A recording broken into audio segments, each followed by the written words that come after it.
Okay, again, if you're watching this video series, this is part 3, and if you're watching part 3, there's definitely a part 1 and a part 2 out there somewhere. And in this case, I suspect there'll be at least a part 4. I do these things, I sometimes use a little bit of notes, but they're pretty freewheeling, so I never can predict how many parts there will be. And of course, then I edit them, and they can tend to get smaller as I cut things out. Just letting you know, there are other parts to this, at least a part 1 and a part 2.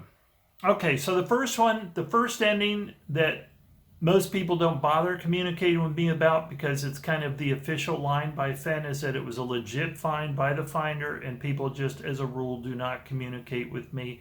A few have watched my videos and they've said, oh, Eric, I think you're wrong. I think it was just a legit find. You're making too much out of it. And I think people that think there were all these conspiracies, they call them conspiracy theories, but a lot of conspiracy theories are true.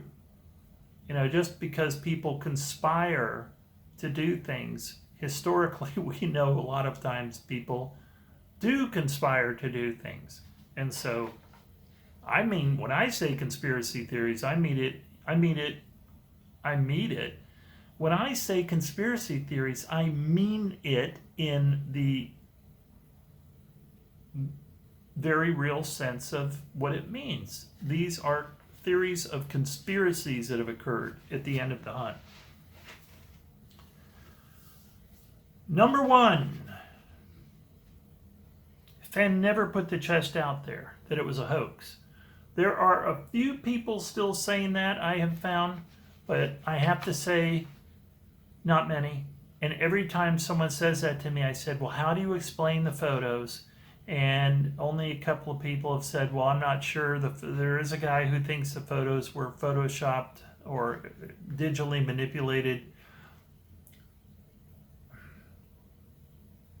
I just feel, personally, I mean, I know some people are just are still saying it's a hoax, that it was never put out there, and Fenn just simply pretended like, hey, guess what, it was found. And hey, because I'll tell you something, I might have said this in the last video series. When I saw those photos for the first time, I thought, wow, that just looks like Fenn with his treasure. That looks like Fenn had Shiloh or someone go out in the treasure and bring it back, and there he is with his treasure. No one else is in the shot. I'm sure people maybe were in the room, but of course the finder's not there. Finder is just out of the picture, literally. So here is Fenn just sitting there like, hey, check out my treasure. I'm able to show it now. And it's the perfect way. This is something a lot of people agree with me on. It is a great way to end the chase if you had to end the chase. We've discussed this before. With all the things going wrong with the chase, lawsuits, people dying, stalking, break-ins, etc. With all those things, putting all that pressure on Fenn. I mean, you would think they'd put pressure on Fenn. Certainly people dying, as that one guy told me, should put a lot of, like they said, I would have ended the hunt after the first guy died. It's not worth it just to have kids go out and enjoy the fresh air with their parents and go camping. That's not to look for a treasure. It's not worth people dying over. Fenn apparently thought it was. Thought too many people were invested in it, I guess. But that's the whole point. If Fenn, let's say Fenn did feel that all the people that invested their time and their energy in the chase had created this huge amount of investment on the part of searchers, that if he was to simply say, as I said one time, hey, on July 4th, it's the 10th year, on July 4th, I'm going to go out and retrieve the chest, or I'm going to have someone go retrieve the chest if it hasn't been retrieved by someone, if it hasn't been found by someone. I'm going to go I'm giving you a fair warning, you have till July 4th. And then I'm going to have someone go out and retrieve that chest, and it's going to be over because the people dying, etc. He could have given great reasons for ending the chase, and I think a lot of people would have said, you know what, you're absolutely right. But something in Fenn decided that he didn't want to, and if part of that was all of the time and energy and money that people had invested in the chase, bothered him as far as a lawsuit, class action lawsuit, it probably would have definitely been a pretty good lawsuit. I could see it being a pretty threatening lawsuit for Fenn and his lawyers. I could see them coming and saying, if you win this thing, you are just going to have so many people who have invested so much after you. It's going to hurt you financially just to deal with the lawyer's fees. I personally believe that after 10 years, Forrest Fenn had a real problem on it. I think he had the alligator by the tail. I really do. I think he likes to downplay it, which would be smart in his case. Just say, no, I mean, it got found. I didn't really care that it ended. I'm kind of sad in the way it ended and stuff. I can't believe that. His wife is very sick. I mean, I've talked about that in other interviews. They're only getting older, Who really wants to be dealing with this constant headache of... I know I'm overdoing this a bit. I'm repeating myself, but really, I'm just trying to impress upon everyone what I think would be for normal people would be a tremendous amount of pressure from all of the different facets of the things going on with the chase. I would think he'd want to end the chase. It just seems too logical to want to get it over with. There's nothing but more headaches coming down the pike. Another person dying. Your wife is sick. Another person suing you for something. It could only get worse, I think, as time went on.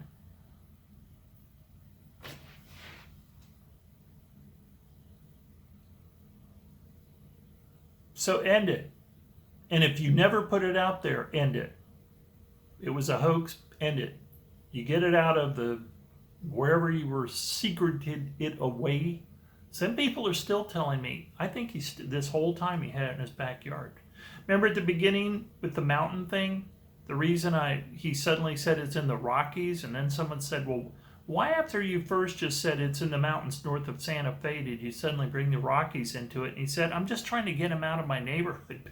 I'm trying to get him out of my backyard, words to that effect. I'm trying to get him away from me, So I said Rocky Mountains. I mean, again, someone said to me that wasn't even true. He didn't ever put him in the Rocky Mountains. He literally did have it somewhere around Santa Fe. And some people think it was in Santa Fe. Some people think it was in San Lazaro, his famous ruins that he actually owned. He no longer owns them. The famous ruins that people think he was grave digging in.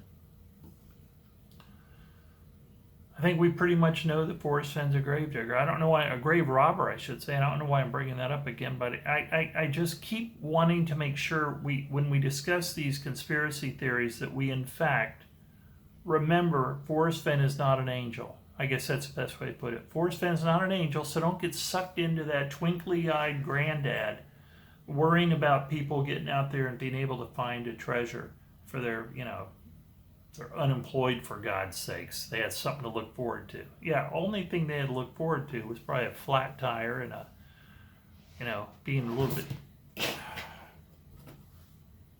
high tober. Really? How are you feeling? Ooh. Okay, so I guess the front door is open. Just a second, folks. Put you down, Tober. This is just silly that I let you get up here and just ruin everything. He's refusing to let me put him down. Okay, no problem. Hopefully nothing gets destroyed. He's being good. Okay, so that was the first alternative to the treasure being legitimately found, is that some people, I would say a very minor amount of people, seem to think it was a hoax. Most people don't seem to think that. Most people have other theories that have to do with Fenn manipulating the way the chest was found.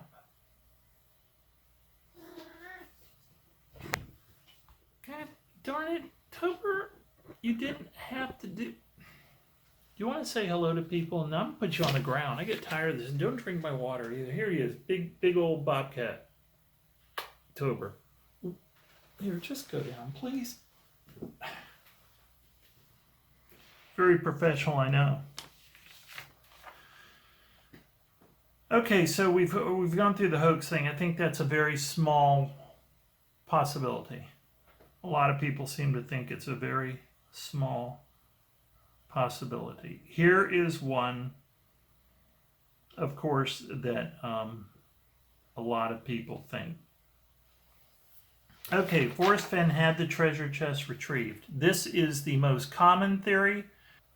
A lot of people think the treasure was retrieved because of all the pressure that was on Fenn, that he goes out of his way to kind of discount. Oh, no, wasn't that much pressure. I think some people would have said because of all the deaths and stuff, well, there should have been some pressure. A lot of people, though, think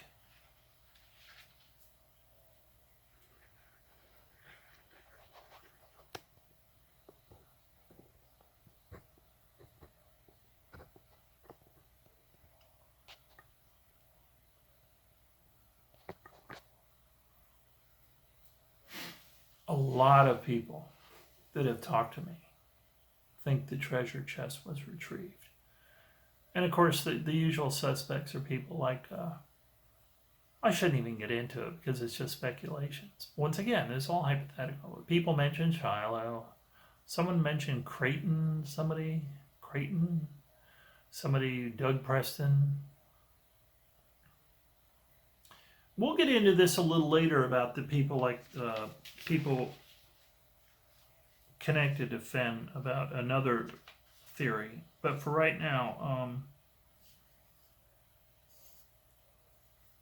there's not a lot to say about it. A lot of people think Forrest Fenn retrieved the treasure chest, had it retrieved. And if he did that, it'd be very easy to bring that treasure chest back, show him going through the treasure chest, say someone found it, basically not give the identity of the person, not give the location, whether Wyoming was the real place and he was letting us know where it had been all that time. Because see, I have a feeling, I don't think Forrest Fenn would literally keep the chest and put himself up to the legal problems of just letting a chase go on for 10 years when the chest was never put out there. I don't think he's the type that would do that, and I just don't think legally that would be very smart. Forrest Fenn does have lawyers. Forrest Fenn is addressing court cases, and I just think the smartest way to end this would simply be to have someone go find the chest that was legitimately out there for 10 years, that people had a legitimate shot at finding for 10 years, and just retrieve it. I said before, I don't think that would be against the law, and quite frankly, I'm not sure even saying that it was found by a finder that you don't tell who it was. Would that be illegal? Why would it be illegal? I mean, if no one really found it and Forrest Fenn had it retrieved, why would it matter if he wants to make up a false ending, so to speak? Then that would not, in my opinion, what would be the illegal case? Oh, Mr. Fenn took away our chance to find it because he went and retrieved it himself, and then he made up the fact that someone found it. So I'm suing for, I mean, I guess you'd almost be back to the idea that you're suing for all the time, effort, and money that you put into the chase that you suspect he ended, and part of that fake ending was him creating this persona that supposedly found it. But I don't know how that hold up in a court of law. And quite frankly, unless someone forces Fenn to give up the finder in a court case like Barbara Anderson's doing, I don't think he'll ever be compelled to tell us who the finder was. And we can only really hope there is a finder, and that person at some point does come out and say they found the treasure chest in this particular spot, and they explain what happened. Whether they do it in some way to make money while they're giving the evidence out, I suspect that's what a normal person would do. Why give it away for free? But however it comes out. Okay, so that was another theory. The next theory I find very interesting, and that is that somehow the hunt was compromised. Compromised. I looked up the word, and this is my take on this. But this is another theory that some people had. The chase was compromised. That would be number 3 in the definition of compromise. Do I seem kind of slow today? It must be because I'm drinking water instead of coffee. I'm sure I drink way too much coffee. Compromise, meaning number 3, definition number 3, bring into disrepute or danger by indiscreet, foolish, or reckless behavior. Situation, well, okay, then they give, basically, the theory was this, or is this. What if Forrest Fenn told somebody where the chest was? You're all sitting there going, but he said he would never told anybody. He wouldn't even tell his wife. Yeah, I know that's what he said, but what if he did anyway? Someone pointed out something that was very smart to me when discussing this concept. They said, we don't understand the kind of people that Forrest Fenn hangs out with. A lot of the people Forrest Fenn hangs out with are very well-to-do monetarily. And it's not inconceivable that in spite of the image that he gives out that nobody would ever be told, blah, blah, blah, blah, blah. First of all, can you imagine what it's like? You know, Forrest Fenn's a real guy. He goes out with real people. He does real things. He meets people.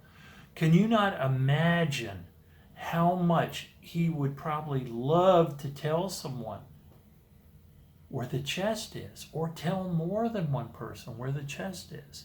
And and this is what someone said that I thought was so interesting. They said, remember, Forrest Fenn hangs around with people, some of whom have a lot of money.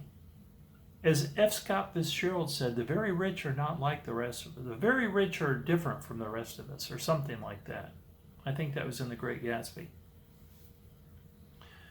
The point is that if Forrest Fenn is hanging out with his very high-end friends. Forrest Fenn's a multimillionaire. Some people that he knows are multimillionaire people. Some people he knows are celebrities. Some people he knows are they all tracks of life that Forrest Fenn has hung out with. What if Forrest Fenn just said to someone one time, can you keep a secret? Yeah. And this person's a multimillionaire. And the others he may have told her, say they're all multimillionaires. And Fenn says, well, it's just between you and me, it's over here. Maybe even shows it to them. And they swear, I'm not going to tell anybody. And Fenn believes them. And he also realizes these people are set. They've made their money in life. They're not going to go tromping around in the bushes like the rest of us have been doing.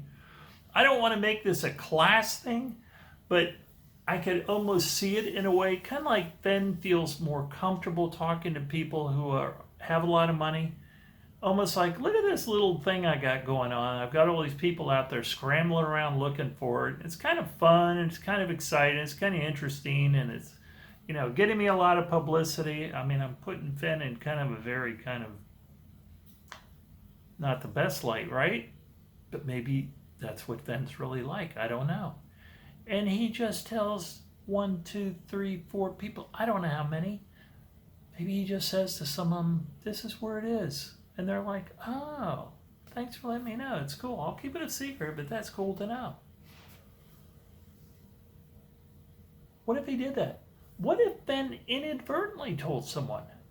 He's not superhuman.